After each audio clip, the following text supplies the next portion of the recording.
Well, good afternoon, everybody. Welcome to California Haunts Radio. My name is Charlotte, and I'm going to be your host for the next hour.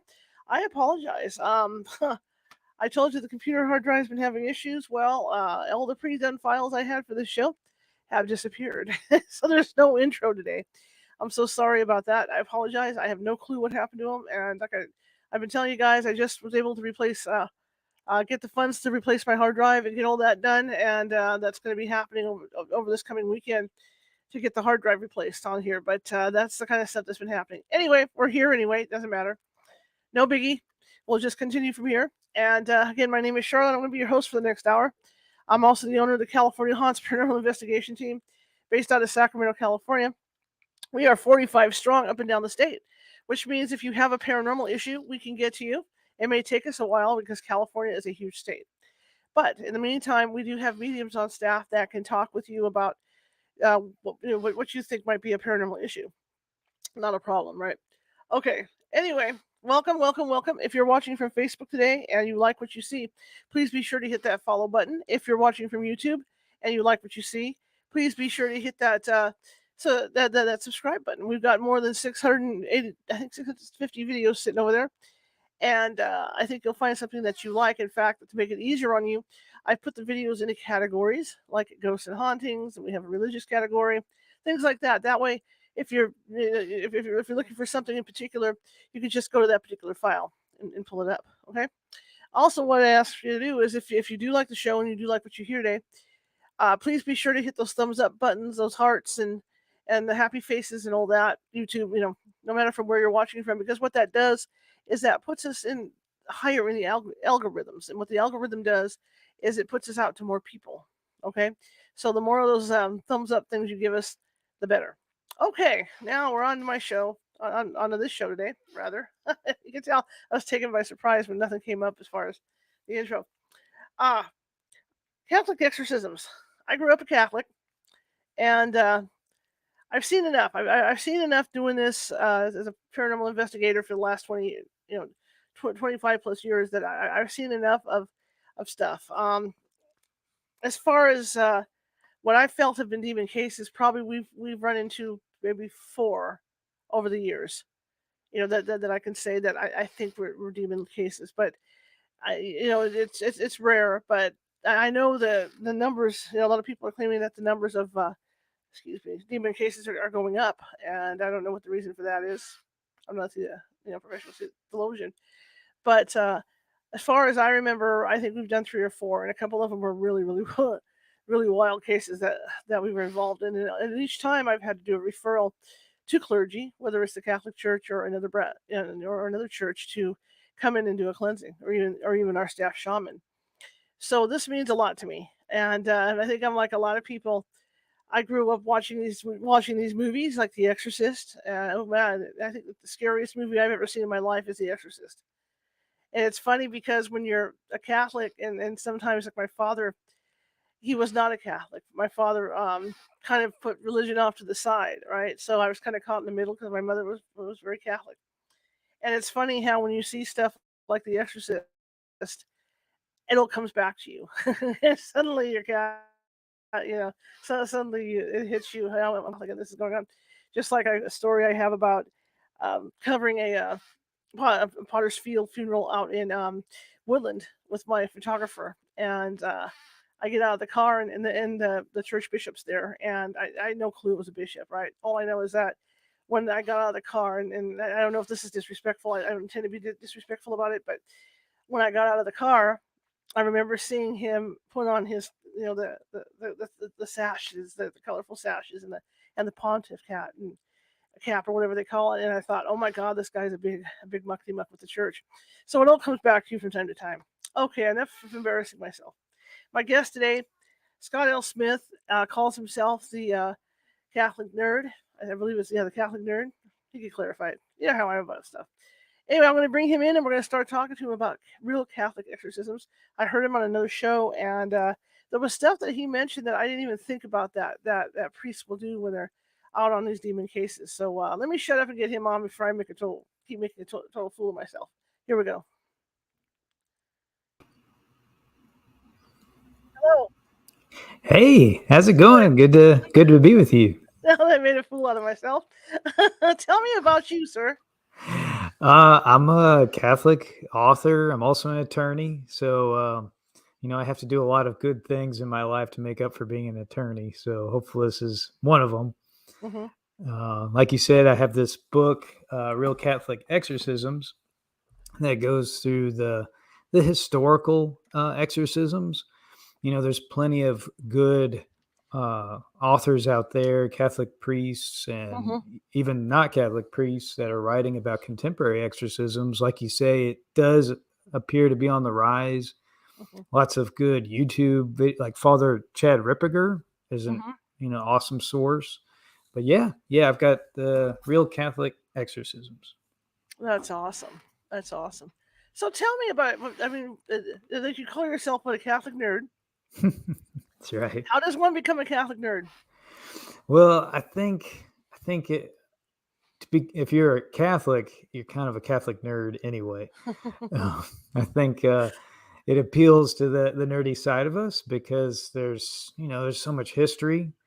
There's just so much that's knowable, or that to not that you have to know all of these things to be a Catholic, but it's endless. It just there's you can learn and learn forever, and you never find a bottom. And if you're an insatiable kind of nerd, Hmm. like I pretty insatiable with my nerdiness. It's like this is the one place I can go where I don't find an end to, like, mind blowing insights about Hmm. scripture, life, reality, whatever you want to, whatever it is.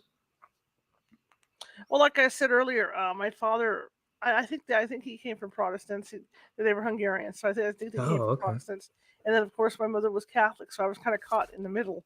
So church to me was going during the holidays and that, and then my mother would go, on her own because my father didn't see a need. There was no catechism in my life. There was nothing because my father didn't see the need for it, which is fine because I believe what I believe in my heart. You know what I mean? It's not like I don't believe in it. So I figure I'm okay with it. But I go more often than I used to. But there's just Yeah. little things you get through your life that you don't realize is going to remind you of your background until you're right there. Like I said, when I got out of the car and I saw the bishop, and I thought, oh my God, I Mm. had no idea what the bishop was. There was a bishop, and my first thought was, my God, this guy's a big muckety muck at the church.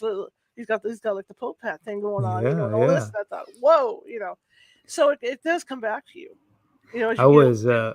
yeah, I was, after COVID, it's taken us some time to get back bringing the Eucharist to nursing homes. And Hmm. we just happened to be in a community with a lot of nursing homes. And so we went back to a nursing home the other day. These people hadn't, seen a priest, let alone a minister, for a few years Hmm. to receive the Eucharist. And, this one lady I was giving the Eucharist to, she completely, full on Alzheimer's,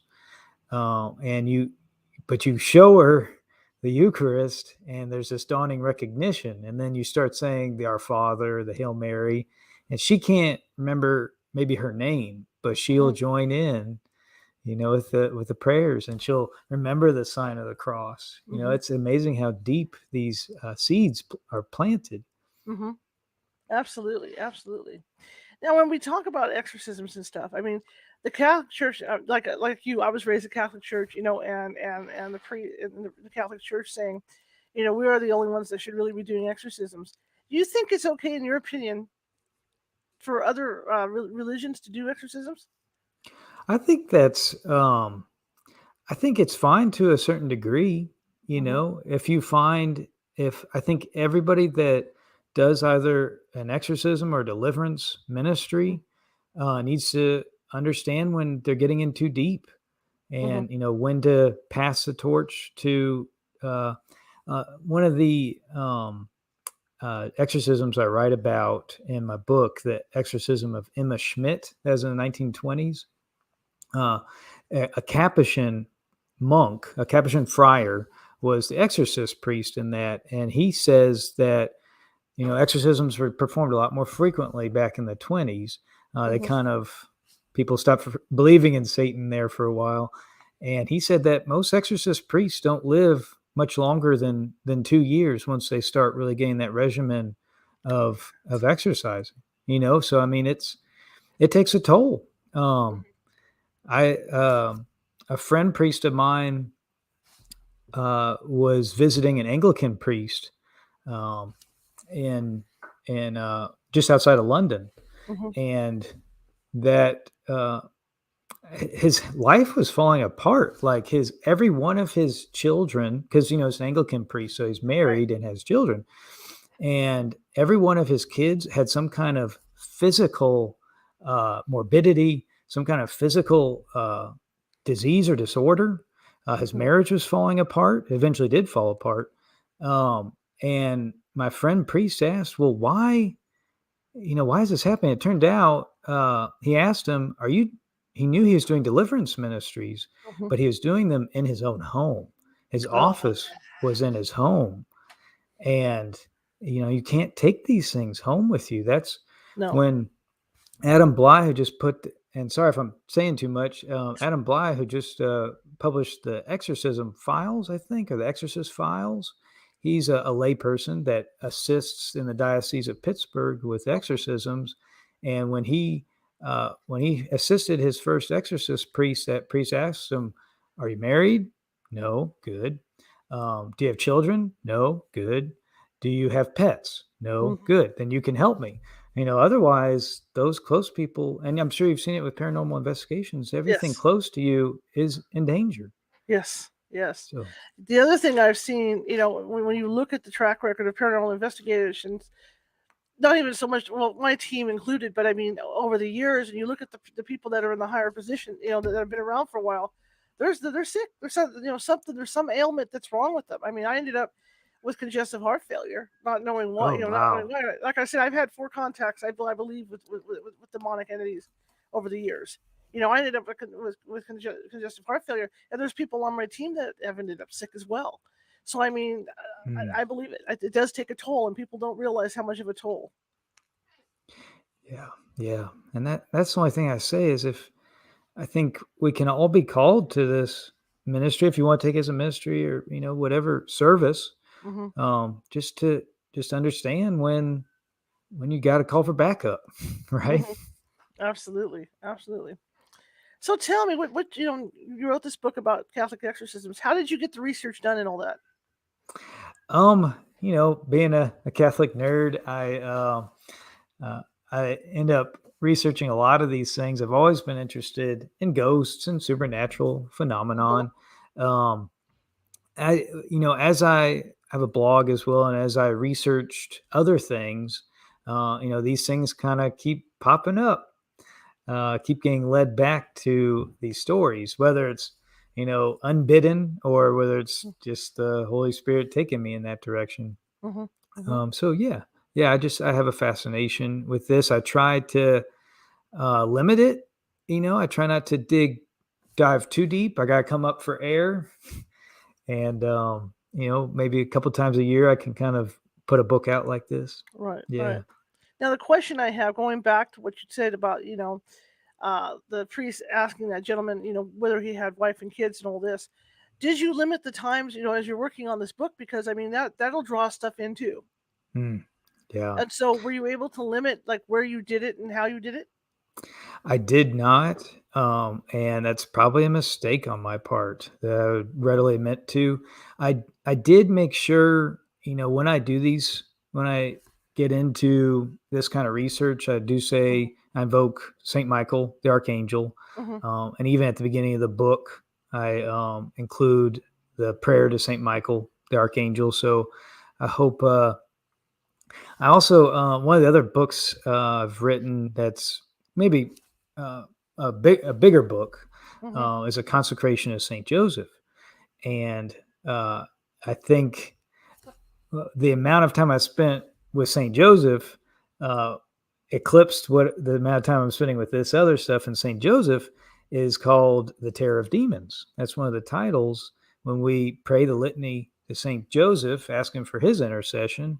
We Hmm. call him Saint Joseph, Terror of Demons, and that's kind of a fascinating. There's a fascinating reason behind. I don't know if you want to get into that. Why he's called the Terror of Demons, Hmm.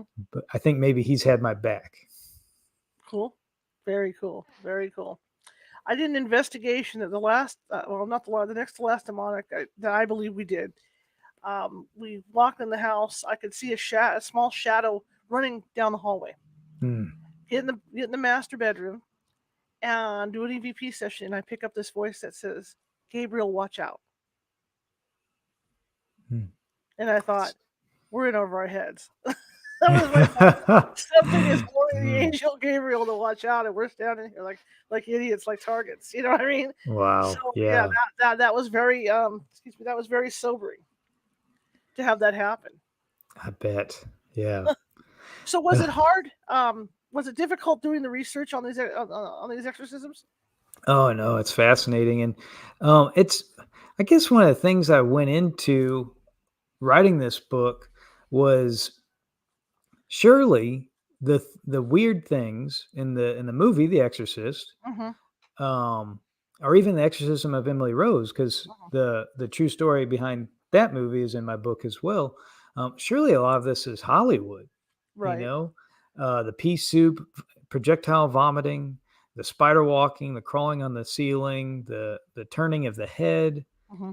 Surely this, or even like the vomiting up of crazy other things. Hmm. The in the book, The Exorcism by William Blatty, words appear on the child's belly. Hmm. As one of the at that point you're it's pretty easy to diagnose. This is Right. not Right. This is not. Yeah. this is something supernatural, right? Right. And I just assumed that these were excesses, that these were exaggerations, and then come to find out they were not. Maybe the green hue of the pea soup, maybe, Hmm. but like I mentioned a little while ago, the exorcism of Emma Schmidt in the Hmm. 1920s in Iowa, the nun, like their Father Theophilus had a team of nuns with him, uh, and men to hold Hmm. down Emma during the exorcisms, and the nuns to take care of her physical needs. And she kept vomiting, and these nuns were tasked fully with carrying out bucket loads Oh of wow. of vomit and of just the worst smelling kind of stuff. And like she hadn't eaten this, the child being exercised had not eaten anything over multiple days, but she was vomiting bucket loads. I'm like, uh, it's just shocking that this isn't Hollywood. That Hollywood actually is out of its depth when it comes to it. Even Hollywood can't live up to what is actually happening. When you talk about vomiting, though, I mean, like you say, she had eaten for days. Is that one of the, I mean, obvious signs that something's not right? When a priest goes in there and sees that. I mean that was during the exorcism itself. So Right. the obvious signs Right. would be precursors to that. For Emma, it was that she'd be the Father Theophilus would put several different things in front of her, Hmm. not knowing which of the items was blessed, whether it's holy water or food that had been blessed, and she would react violently to the blessed items and not react at all to the unblessed items. That's usually one of the diagnostic tools that priests or people that help priests will use. I don't know if you've heard of Father Carlos Martins. He's got Hmm. a pretty amazing. Not to advertise his podcast on your podcast, but it's Right. pretty amazing. But he just dropped a little piece of like a fleck of holy water on the back of a man that had an outburst in the confessional, and the man like transformed before him into his whole body arched backward like a cat, and he was like face to face. His uh, Father Carlos was facing his back, and then suddenly the man's face was facing him, like some kind of crazy yoga move or something. But the response to the blessed items, knowing what other than supernaturally, you could not know Right. what. Yeah, Right. which I'm sure you've come in contact with that sort of Yes. thing before. Yes. Yes. You got to give the priest credit. I mean, this is something that they have to do. Don't they fast before they even do this? Right. Yeah. It is not an easy undertaking. They have to, make sure that they've adhered to the sacraments. Mhm, That they've recently been to confession. Priests have to go to confession to another priest. And priests will even say, like, the exorcism is a very powerful set of prayers, mhm, but it is nothing compared to going to confession and going to mass. Those are like nuclear bombs compared to what the exorcism prayers are. And so they pray and fast, just like Christ says in the Gospels that there are some demons that can only come out, some evils that can only come out by prayer and fasting. mhm, And even then, I'd love to give the priest credit, but they themselves will say, "Look, if we go into this thinking this is has anything to do with our power, mhm, right? They're going to be in deep trouble. mhm. That they have to rely completely on, complete resignation to the divine will." In your studies on all this and writing your book, which exorcism stands out the most to you? The one I go back to a lot as an inspiration is that Annalisa Michelle, Okay, the German girl that her exorcism formed the basis of the exorcism of Emily Rose. interesting. And what does that stand out to you? Um, the thing that stands out because that one is unique among exorcisms in that they did audio recordings of I think it's over 70 or 80 exorcism sessions, weekly sessions with her. And they became public in part because the German government sued her parents for neglect, for Hmm, allowing her to go to these exorcisms, because ultimately she did not survive long after the exorcisms. The exorcisms were successful, but um, she had been so her body had been so tormented mhm, by the possession that and this is why in the movie The Exorcism of Emily Rose, you see the girl is given the opportunity by the Blessed Mother to either remain possessed mhm, or to be freed from the possession. If she were to remain possessed, then she would do so and bring greater glory to God and even bring people to the faith mhm. through her torment, through the suffering that she would Right. take on. And that's in the movie, and that's what's reflected in the record as well. But the audio sessions from her exorcisms were made public because they became part of a court proceeding, and you can hear the voices, all the various voices that came through her throat, um, and it's haunting. Who knows who's actually speaking, but one identifies himself as Judas the Iscariot. The other thing that because she was a very reverent girl, this is something that it wasn't like the other exorcisms where somebody, you had a curse from a family member or playing around with Ouija boards or something like that. This was a very reverent girl, and the devil hated that even the more so. And so during her exorcism sessions, um, she would repeatedly, like the devil would force her to kneel, stand, kneel, stand, kneel, stand, like maniacally and constantly, to the point that the ligaments in her knees and the tendons ruptured. Hmm.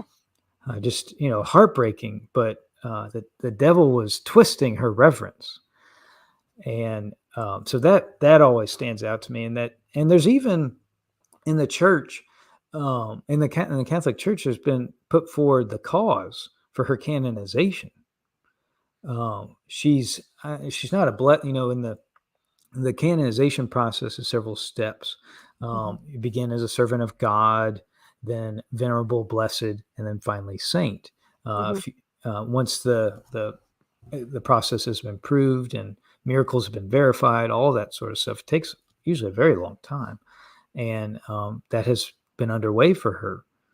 And I don't know of any other person in Catholic history that, except maybe, maybe one of the maybe Mary Magdalene, Right. right? That has a saint that whose saintliness and holiness was proven through that kind of torment.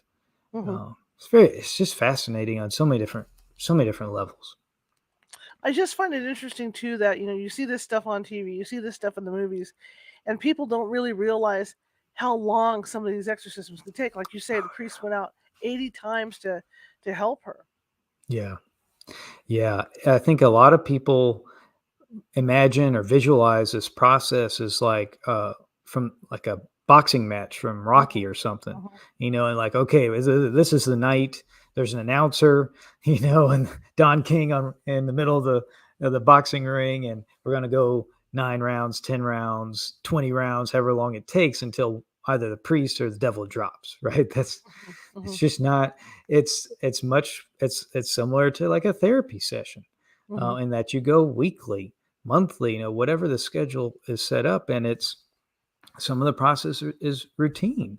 Hmm. Even if it's a full blown possession, that doesn't necessarily mean it's not a wrestling match. At least on the surface, right? Hmm. It doesn't look that way. Supernaturally, yes. In the spiritual realm, yes. But it almost can look boring sometimes from the outside. Do you think that, okay, as we're talking about, maybe there being an increase in these things coming up, do you think there's something foreshadowing with that? Because it seems like you're hearing more and more about this stuff, or is it just that there's books like yours out and maybe these movies that are making people more aware? I think I think there is kind of some um, micro effects, micro historical trends happening, and some macro trends. Mhm. On the micro level, and speaking like decades, Sure. and then macro speaking like centuries. On the micro side of things, we had in the 60s, 70s, 80s, 90s, in the Catholic Church, it became kind of it went out of fashion to talk about the devil as Hmm. being an actual entity, Hmm. an actual fallen angel. Began we didn't really talk about any, and Protestants too, um, that we talked about the devil just being the a personification of like social evil, Hmm. Hmm. things like that, not an actual person, as he is. So there, I think, was a time when he was able to run amok a little bit more. On the century side of things, it's very interesting because when you look at when Christ came into the world, there was this Pax Romana, right? The Roman peace that lasts like 300 years with a world. There was no war, Hmm. both before and after Christ's birth, and that's unusual Hmm. in all of history. And you see that the paganism, like his, what I would, the Roman religion, Hmm. um, that ended. The period of paganism came to a crashing halt, just historically speaking, and it was overtaken by Christianity. And and now I think we have witnessed, not recently, the fall of Christendom, right? That Christianity is no longer the source of the law, source of governance. Hmm. That happened a long time ago. Like maybe one of the benchmarks there, one of the turning points there was like when Napoleon took the crown from the Pope and crowned himself instead of the Pope crowning Napoleon. Like the divine right of kings is, not only is that gone, but so are kings, right? Even though we just had King Charles III and the Sure. coronation, but a lot of that is just kind of surface level now. It's not what it used to be. And so when Christendom declines, paganism does not. It ascends. So Yes. I think we're seeing, and we see a fascination with witchcraft and those sorts of Hmm. things, like Harry Hmm. Potter, kind of Yeah. the child version of, of witchcraft. Um, so I think those are the micro trends and the macro trends. Hmm. Hmm. Now, going back to these exorcisms, Now, the Catholic Church just doesn't go in and start performing exorcisms. There's got to be certain things that have to be met. Like I know, from experience and getting a hold of priests to say, hey, look, I think you might have an exorcism on your hands over here. There's a lot of Yeah. other criteria that they look at, right? Right. Right. And like Adam Bly, the who just just put a book out, he's a he's a person that has his background in psychology, Mhm, that for a diocese, and multiple dioceses will have this, especially the larger ones, the mhm, archdioceses, will have somebody on staff who will evaluate the cases brought to them. And it's not just Catholics. Father Vincent Lambert, another well-known exorcist priest, American exorcist priest, will talk about how it's maybe 50% are Catholic. Now, the mhm, other half could be Protestant or have no religion at all, or Hindu, or whatever. And it's often a rigorous process because the church is attacked, has suffered, has in terms of abuse. We have to be very careful that, uh, yeah, abuse has happened. Um, but even when, we're trying to heal, we can still be accused of things as well. So we just mhm, have to, church has to be very careful. It's definitely one of the sad things that I keep referring to in that 60s to the 80s is that with the decline of people talking about exorcism, performing exorcisms, the number of exorcist priests declined, and who mhm. was trained to do this work declined. So it's typically you have one exorcist priest in each diocese, but the old idea was that it kind of rotated so that Mhm, no one person would have to bear this for more than a certain amount of time at a time.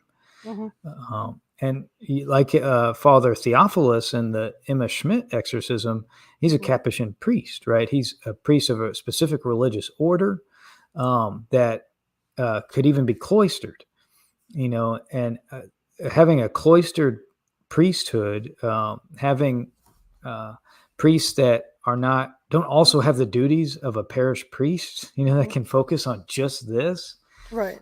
We don't have that as much. Um, so, yeah, hopefully that answers your question.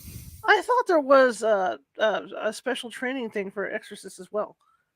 There is. Okay. It's kind of twofold. You have in Rome, they'll take priests being trained as exorcism priests, take them to Rome, and have some courses of study there, do Mhm, a little apprentice work, and then that apprentice work will continue back in their home country. Hopefully, mhm. there's a great deal of art that goes on. With becoming an exorcist priest. Now, granted, I'm not an expert in this. It's Right, just right, right. what I've seen consistently in Sure. research is it's like any warrior, right? Like think of it like martial arts or something.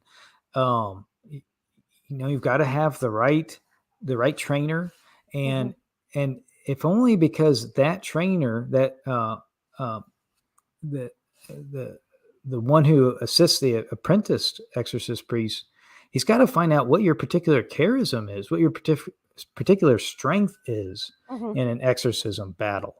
Um, some priests, for example, are able to determine, have that gift, because they do this with divine light mhm, and and direction.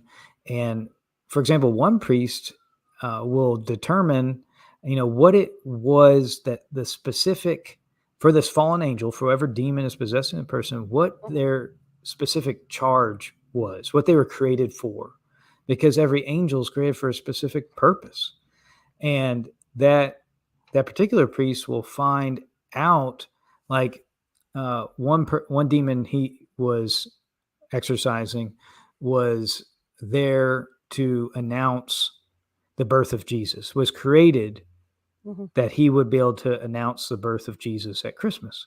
mhm, And he found out that whenever you sang a Christmas carol, in the exorcism, or even just said the words of a Christmas Carol, it would make that demon much more manageable, right? It'd Mhm. make the demon lose control, or and so each priest kind of has a different ways of finding insights into who they're battling. Another interesting one is, well, each it appears that each demon kind of has an opposite in heaven, not necessarily an angel, but a an antagonist. Mhm. For example, like a saint that they just are particularly offended by. Um, one priest was exorcising a demon that had been the one to incense the guards against St. Thomas of Becket, the one that under King Henry II of England was killed in the cathedral. I think it was Peter O'Toole, or who, I forget who's in the movie. It's a good, Becket, good movie. Mhm. But a relic of St. Thomas of Becket was found for that exorcism, and it was extremely powerful because the relic had some of the blood splattered garments that St. Thomas of Becket was wearing when he was killed Mhm. uh, was the key to exorcising that person. It's just incredible, how the training of exorcists, them finding their particular talents, Mhm. Mhm. because they're Does it called for some reason. does it take? Yeah, I was gonna say, does it take a certain type of priest to do this? Do you think? Yeah, I think it's got to be. See, it would never be me, because hey, I'm not a priest, but I'm too fascinated by this, Right. right? It's got to be somebody who it almost has to be the priest that does not want to do this, that is Mhm. is being called to do this. Right. It makes a lot of sense. Just like those newspaper reporters to stay down the center line because you will be tempted, during these exorcisms. So it has Yeah, to be somebody that can hold that center line between the two. right. Yeah. Oh man, I'm a spectator. I enjoy seeing the triumph of good over evil from Hmm. afar. It's Absolutely. it's encouraging. It's fortifying. How close to reality was the movie The Exorcist? Do you think? Some superficial elements were changed. It wasn't a girl. It wasn't. Was it Linda Blair? Hmm. It was a boy. He didn't live in Georgetown. Georgetown University, didn't live in Right. D.C. Right. He lived in uh, Bunker Hill. Some people say it's Mount Rainier, Hmm. but it's Hmm. Bunker Hill. And those elements of the story came from William Blatty's own life, because he went to Georgetown and had a great admiration for the Jesuits there at Georgetown. But you know, more or less the mother, is an actress Hmm. in the movie, and I think the book as well. And that's not the case. Hmm. Um, but basically, the rest is the same. I think the Ouija board and and book, movie, and real life was the culprit. Um, and learning why Ouija boards are so uh, seductive, or why they're often at the heart of the matter, Hmm. often the culprit. I was fascinated to learn that it's often because you're giving over the power of your body, your hands, to use the Ouija board, and that's that's extremely dangerous. Hmm. But anyway, to get back to your question, the the diagnoses for the exorcism. I mean, some big changes at the end. Now, correct me if I'm wrong. Um, the it's Max von Sydow, I think, is the actor, the Hmm. old priest. I need an old priest and a young priest. Yeah. Who, there's a Catholic nerd in me. He is in like every awesome sci-fi movie ever. Hmm. He's in Dune. He's in oh, uh, anyway, he's just this. He was in The Force Awakens. That's like one of his last roles. Right. Just an amazing actor. But he's, as the old priest, he says in there, "Take me instead." Remember that? And so the Right. demon comes into that. That would never. That is not realistic. That's Hollywood. And then I think one of the priests commit suicide after that, which obviously Mhm. that's didn't happen either.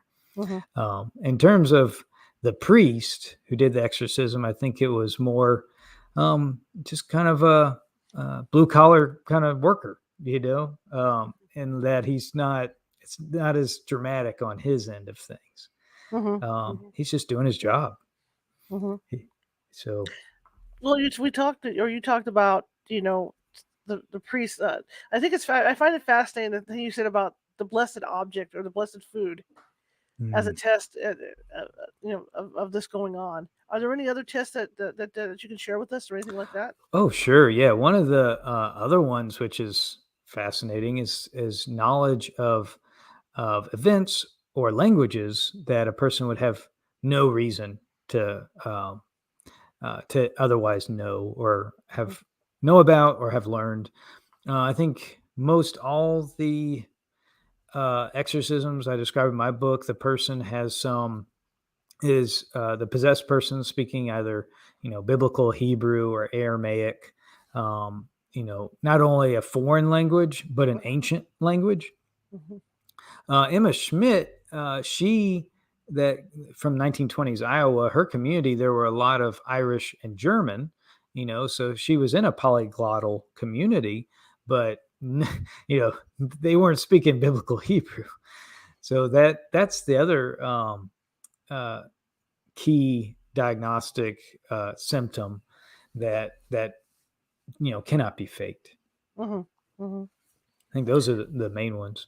And then when I think about this, from the psychological standpoint, I mean, the priests have a lot to look out for that way. I mean, because they really have to be careful to make sure they're not dealing with a psychological case. Oh yeah. Exactly, and that's why the people that assess these cases for the archdiocese tend to be psychologists. Like even several movies now or TV series. What's the one on? Is it Evil? Is that the one where it's a seminarian, which is kind of odd because a seminarian's not going to be an exorcist, but Mhm. and a psychologist that together assess these cases. I think they're trying to set up the Fox and Scully from X Files uh, feel of it. So that's why they have them as a pair. But um, the yeah, that is it has that's why it takes so long for the Catholic Church to assess these cases because they have to make certain that with the testimony of an attending psychologist or psychiatrist that Mhm. this goes beyond the range of the DSM manual. This is not a psychiatric disorder. Mhm. Mhm. Absolutely. Which movie bothered you the most out of all the movies that have come out? Um, I haven't seen the new one with Russell Crowe.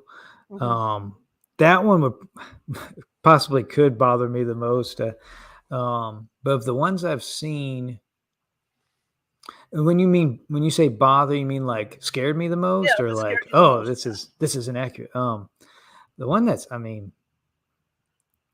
I guess because I saw it as a younger child. Um, and this isn't quite exorcism, but it's close. Is Yeah. Omen? The Okay. Omen 1 through 50, right? um, I saw, I don't know, The Exorcism or The Exorcist. I really didn't.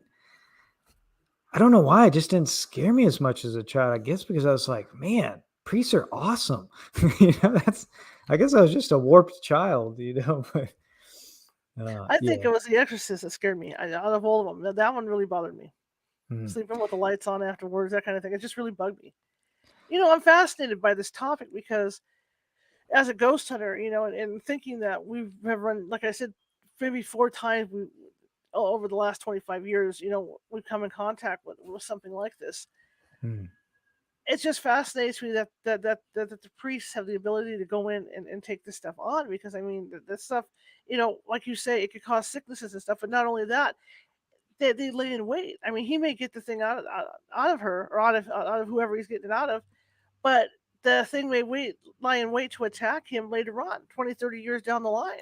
yeah. Yeah. And um that's why it almost has to be a priest, because they are constantly getting fortified in the mass, Hmm. and not only that, they have a sacrament that lay people don't have. They have the sacrament of holy orders, that is the it is I mean, other people can receive, a that kind of ministerial call, but Hmm. this is like a legal, direct from Christ. Uh, um, it's hard to say anything but ordination or sacrament. But if we put it in secular terms, it's like a direct commission from Christ, legal commission, like a bailiff or something for God. Because the demons are, and I say this as an attorney, the demons are so legalistic, Hmm. right? Because what the priest for the most part is doing is saying you don't have a legal right to be here, Hmm. and is reasserting the the legal rights ordained by Christ Himself. And that's what's crazy, is that for all the horrible things that we do as humans, Hmm. there are some things that demons will not do, because they're bound by law. For example, one thing they will not do, like multiple exorcists have said, that in all their exorcisms, the demon has said all kinds of terrible things about the priest, themselves, the church, the saints, but they cannot and never have blasphemed God. Hmm. I mean, isn't that shocking to think That about? is. I mean, you go to Walmart and you will hear God blasphemed maybe 1,000 times, and that's just in checkout, right? Like the name of God is everywhere uh, cursed, whether it's GD or, various other, words we put in front of Jesus's name. Right. But you will not hear a demon say Hmm. That's really, I never heard of that. that. Yeah, That's absolutely fascinating. it Now, is crazy. when you look at these cases, is there anything common in these, that these people have in common that have been possessed? I mean, Ouija boards do come up Right. a good bit. Yeah. I love seeing. I'd love to say that a heroic priest is always part of the story. Hmm. It's not always the case, you know. Um, the particular ones I covered is, these are full blown possessions, Hmm. and these people have all been tormented. Their bodies have been tormented, um, and it's amazing. For especially most all the ones I wrote about, except for the one in Vervins that happened much longer ago. That was in the 16th century. They all happened to children, or people that are not yet adults. Maybe Hmm. older children. In the case of Annalisa Michel, she is like 16, 17. Roland Doe, all right, the pseudonym that we ascribe to the boy who was part of the Exorcist, Hmm. the movie, the actual boy behind the movie. He went on to live an ordinary life. you know, it. Um, and this is kind of opposite, answering your question in the opposite. One thing I wish was consistent with every exorcism, is that people having seen the power of God in their lives would then begin to live for God, and their whole life would be about that. Hmm. But you don't see that. That to me is one of the most shocking parts of exorcisms, is that some people, and hope you may see this as a ghost hunter, once you've healed a house of torment or something, or a family, um people go right back doing what they were doing before, that Hmm. that let this stuff in the first place. Hmm. Father Lambert will say that unfortunately a lot of times priests, even though they've just demonstrated this amazing supernatural power, these people will treat them like witch doctors, or even less so. In such a materialistic worldview, they'll treat them like a pharmacist. Mhm. I went in, I got treated, I'm done. Go back to doing what I was doing. Mhm. Mhm. That's a thing that I wish was consistent about Right. exorcisms, is that people, um, these these things would happen to them and it would change their lives and they go on to be great saints. Catholic or not, be a saint. Right. But you're right. I mean, I go through that as a ghost hunter. We cleanse a house, and I always tell a client, I say, look, I know it's hard, but you have to not think about this.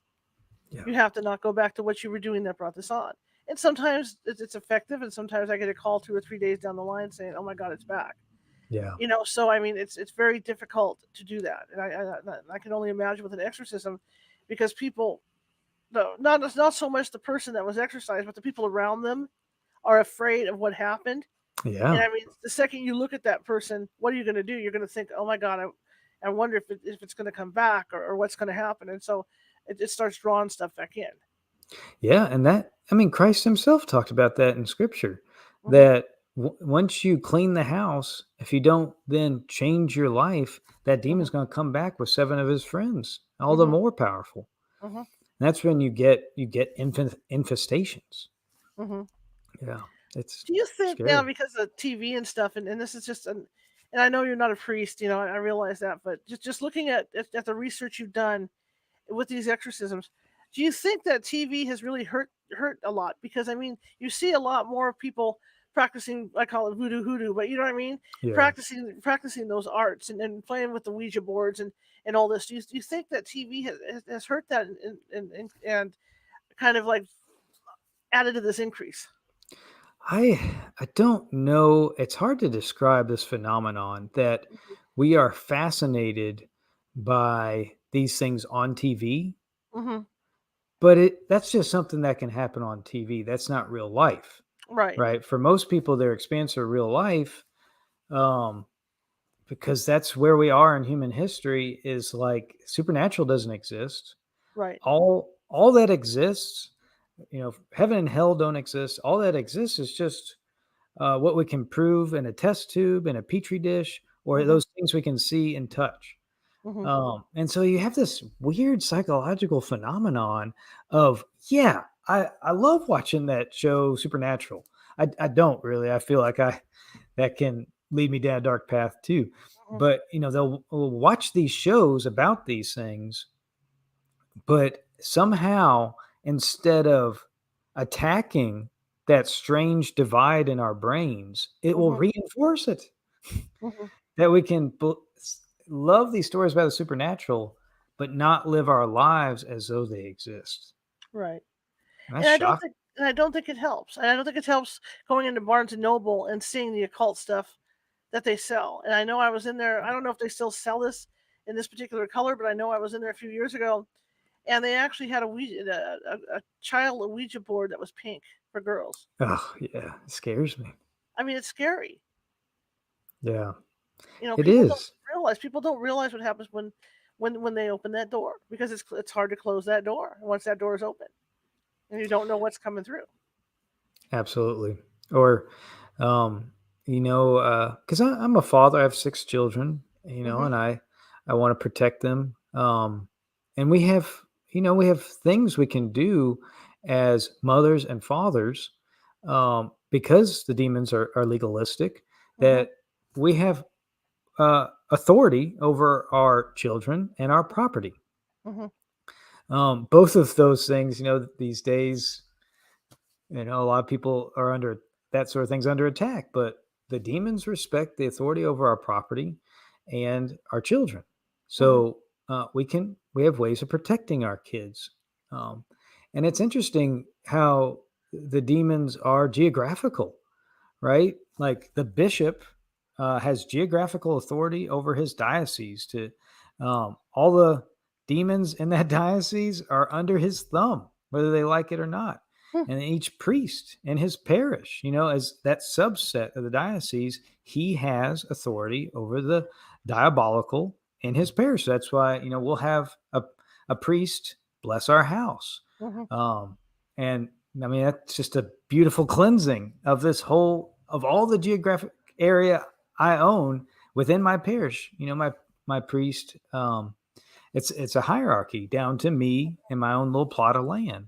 Hmm. Hmm. Um, and I worry about my children. Going to Walmart, going to Barnes and Noble, seeing the pink Ouija board, Right. or I think Walmart even gives you will sell like a witch starter set for kids or something like that. You know, um, it's scary. But that's because paganism's on the rise. Yeah. Right. And we're being more and more desensitized to it, Yes. Yeah. as far as it's concerned. Let's talk about levitations now, because I know there's Sure. you hear the stories about these levitations. Do they actually occur during exorcisms? Oh yeah. I love the story. And there's multiple stories of this, or people just launching themselves onto the ceiling or something like that. But I love the more mundane story of Father Gabriel Amorth. Hmm. The Russell Crowe movie that just came out is about him, Hmm. who's, you can read his books, The Story of an Exorcist. Uh, I don't think he would appreciate necessarily the movie that came out. But anyway, a couple of priests that he trained, a couple exorcist priests that were trained by him. No, I'm sorry. It was when he was being trained by an old, I think, Franciscan Hmm. exorcist priest. Um, the possessed person just started rising up out of their chair, and the guy just put the priest just put his hand on the shoulder and put him back down in their chair. Like this happens. This is just this is just like working at the taking out the trash, and every once in a while some trash flies out the top of the garbage truck. It's just pick it up, put it back down. It's just common occurrence. When Um, you look at the cases that you've looked at, how hard? I mean, it's got to be hard on the families, because when you think about the exorcist, they had her tied down on the bed. I mean, if that's what it was, yeah. that's what they did. Mhm. So when you looked at this, is there any account, as far as what the priests report about the families? I mean, what are they going through? Well, yeah, and oftentimes you just can't do this without the family's participation, or at least the spouse's participation, and Hmm. especially as Catholics, um, that sacramental union, we share in each other's blessings, Hmm. and the other side too. Hmm. Um, so, and, that's a whole nother topic, but uh, Hmm. I've read about several exorcisms where if it's the wife that's possessed, the husband's the one holding her down. And I mean, just legally speaking, it's much safer for the priest, not or anybody working for the church, to be the ones holding the person down. Hmm. Because I mean, the church has been accused of things that did happen, but the church has been accused of things that didn't happen, or Hmm. that church has money, resources, land. So we have to be careful about these things. Um, so it's essential that the spouse take part in it, physically speaking, but spiritually speaking as well, because if it could be the spouse that brought this in the house and not the person possessed. Right. Right. And like we said, if we are not a united front, and blocking evil from our house, it can come back sevenfold. Hmm. Hmm. So, and I told you in my book, The Exorcism of Annalisa Michel, Hmm. um, her parents were ultimately convicted of neglect, um, for subjecting her to these exorcisms, even though there's all sorts of documentation that she freely consented of this. It was recorded that she freely consented to this of her own free will. Um, they were to blame for her basically starving to death. But it's because the demons wouldn't let her eat. It wasn't because her parents were starving her. It's Hmm. but that's what the diabolic wants to do. They want to bring everybody down. not just a particular person. Mhm. So I don't know if that, and we talked about Yeah. earlier about that Anglican priest, Mhm. that brought it home. Mhm. Mhm. Yeah. Is it hard to? I mean, like when these priests go out, how can they not bring it back with them? How does that work? Because I mean, obviously that thing is going to attach to whatever it's going to attach to. I mean, once it's released and it goes back out in the universe, it goes right back out in search of something. I don't know if I'm necessarily equipped to answer that question. I have Okay, some okay. theories, Sure, but that's all. sure. I think it's kind of what I've said before, that the priest says mass daily, almost daily, Right, right, and the requirements of even a diocesan priest, that they right. recite the liturgy of the hours daily as well. Their life is steeped in liturgy, and they frequently go to confession, and you know not only are they not opening that door, but they are, uh, when you take the Eucharist inside, when you take Jesus inside you, you can't. It's an exorcism in itself, Mhm, right?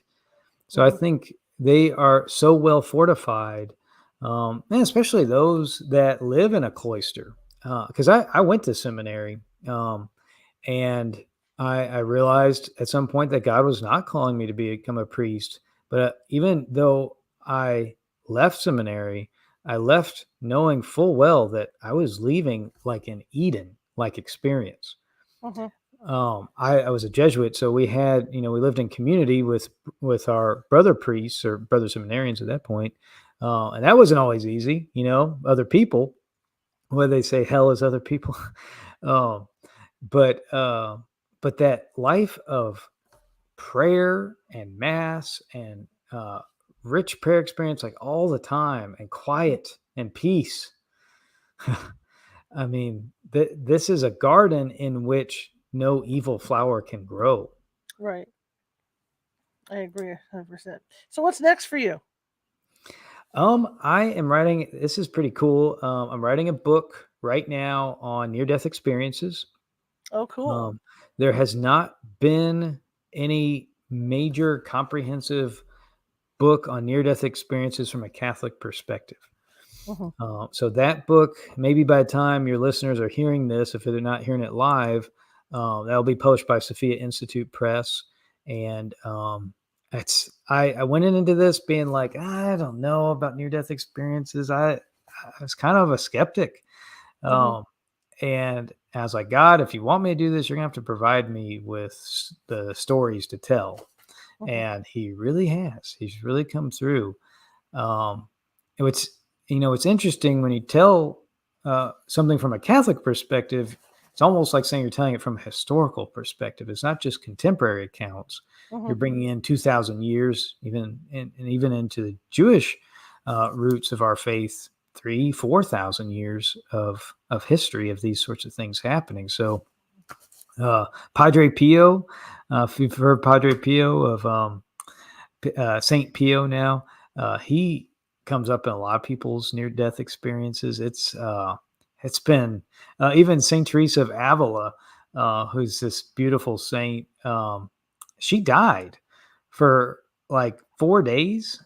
And her sisters had covered her eyes in wax, like they would do back in the day, and they had said her funeral mass and everything.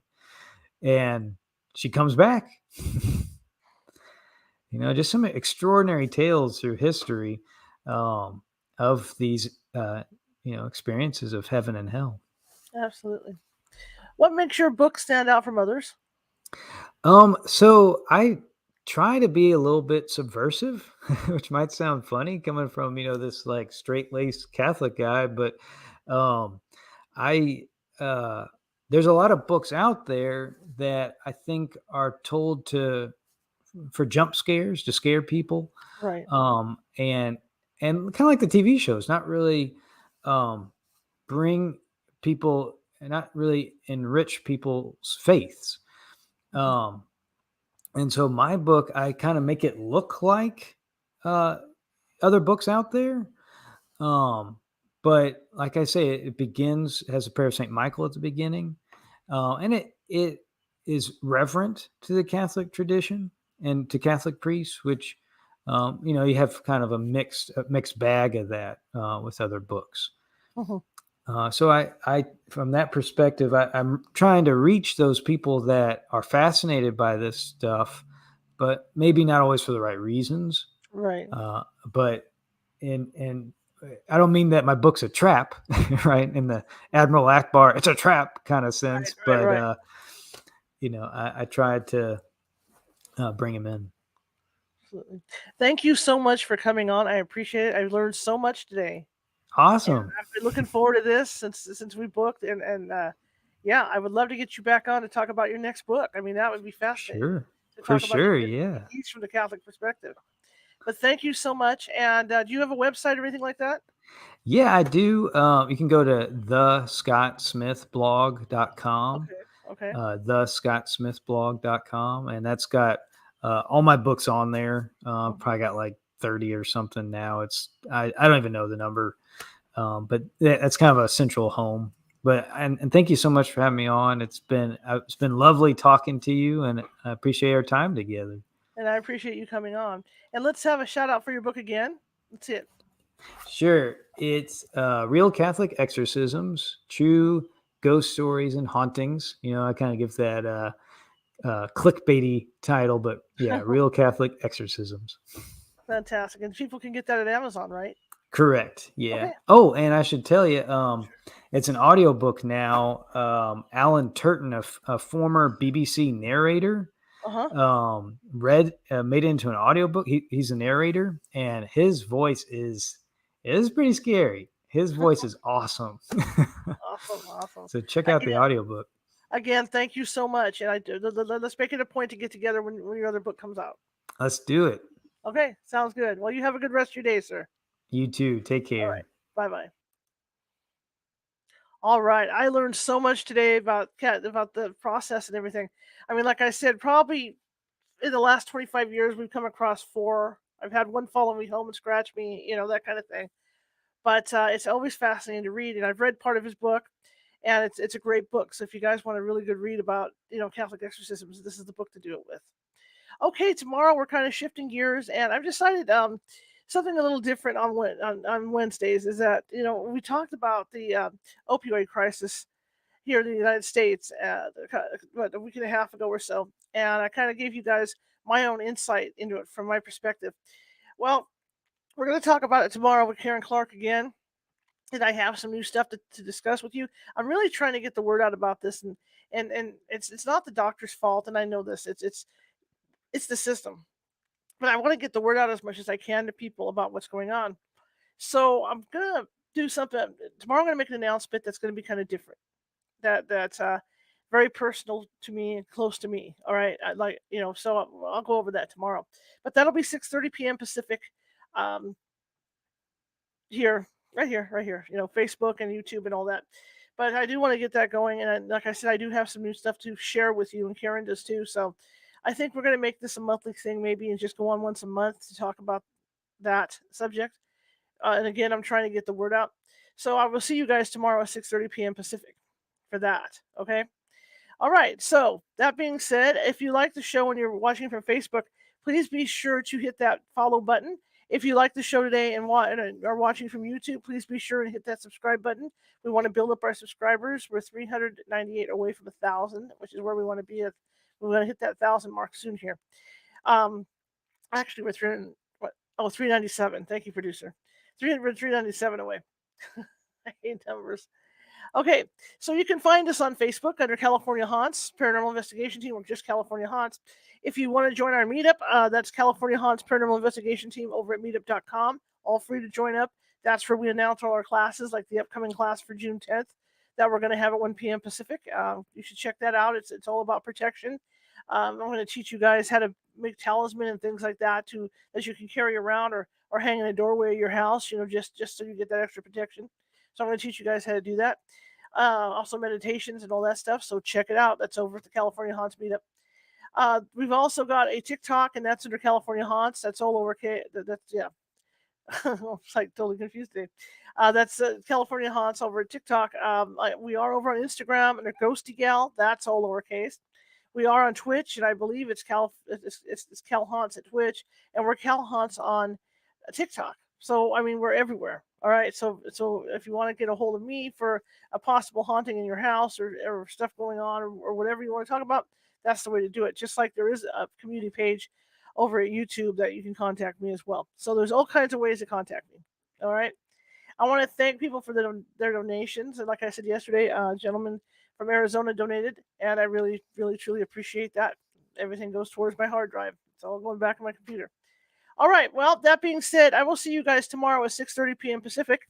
I hope you liked the show as much as I did. I'll try and get this gentleman back on when he has his new book out, because I think it's great. Yeah, the Patreon. Thank you. So my reminder for the Patreon, we do have a California Haunts Patreon page, and we're just getting that up and started. And when I do a pre-record, the idea is that I'm going to release those 2 weeks ahead of time, just for the Patreon people to see, my Patreon members, and then I'll release it out to the main show for you guys to watch on YouTube. All right, but that's one of the perks of the Patreon. Plus, we're going to be doing some giveaways over there, and maybe when he writes his other book, maybe we'll bring him over there, as a special guest. So some of our guests that are more popular, that you guys like, we're going to ask them to come onto the Patreon and do like an hour's worth of one-on-one with you, and you can ask questions, and maybe during the main interview there were questions that you wanted to ask and were kind of shy about or something. Well, this is the way to do it. Okay, so check us out at patreon.com California Haunts. All right, guys, I'm going to shut it down for the day. I will see you tomorrow, 6:30 p.m. Pacific. Have a great one.